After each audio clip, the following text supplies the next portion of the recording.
नमस्कार, मी कल्पना पाटील। विद्यार्थी मित्रांनो, तुम्हा सगळ्यांना इतिहास हा विषय कठीण वाटत असतो नाही का? पण तसं नाहीये।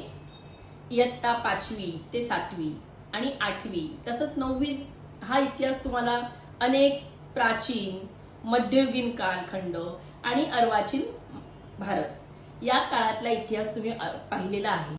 पण इयत्ता 10वीचा इतिहास हा मात्र खूप छान आहे। या 10वीच्या इतिहासात मार्गे तुम्हाला अनेक गोष्टींचा चित्रशैली तुमच्या समोरची आहे। ह्याच्यात 4-5 ओळींचीच माहिती आहे, पण कृतीपत्रिकेत 10वी बोर्डाच्या इतिहासाच्या कृतीपत्रिकेत तो 4थ्या क्रमांकाचा प्रश्न क्रमांक 4 आहे 4 मार्कांना।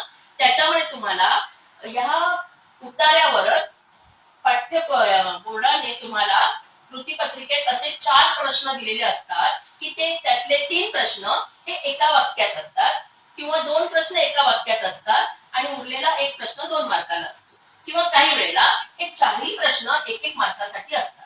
आता याच्यामध्ये तुम्हाला दिसेल याच्यात तुम्ही प्रश्न तयार करा। पहिल्यांदा काय करू शकता की वारली चित्रशैली किंवा वारली चित्र परंपरा ही कोणत्या घटक राज्यात आली।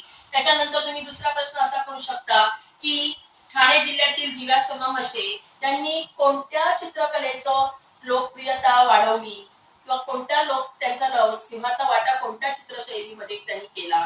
उलटा प्रश्न, सुलटा प्रश्न असे कोणत्याही एका मार्कासाठी तुम्ही कसा प्रश्न तयार करू शकता किंवा त्यांना पद्मश्री बहुमान मिळाला तो कोणत्या कलेसाठी मिळाला किंवा जीवा सोम्या म्हशे यांना कोणता पुरस्कार शासनाकडून मिळाला।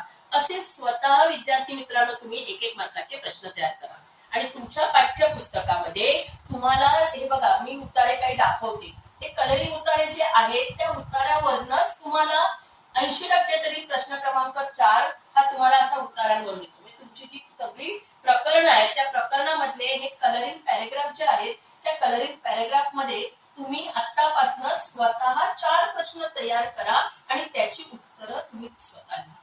म्हणजे आपोआप तुम्हाला त्या उतारा वाचनाचाही फायदा होईल आणि ह्या प्रश्न कसे तयार करायचे आणि त्याची उत्तरं कशी लिहायची हेही कळेल। म्हणजे तुम्हाला प्रश्न नाही तयार करायचे पण दिलेल्या प्रश्नाची उत्तरं कशी लिहायचे यासाठी तुम्हीच प्रश्नाचा निर्माता होणार आणि तुम्हीच तुमच्या प्रश्न काढलेल्याचे उत्तर पण तुम्हीच देणार। हा एक सोपा उपक्रम आपल्या पाठ्यपुस्तकातल्या प्रश्न क्रमांक 4 चा आहे, तो मी तुम्हाला दिलेला आहे।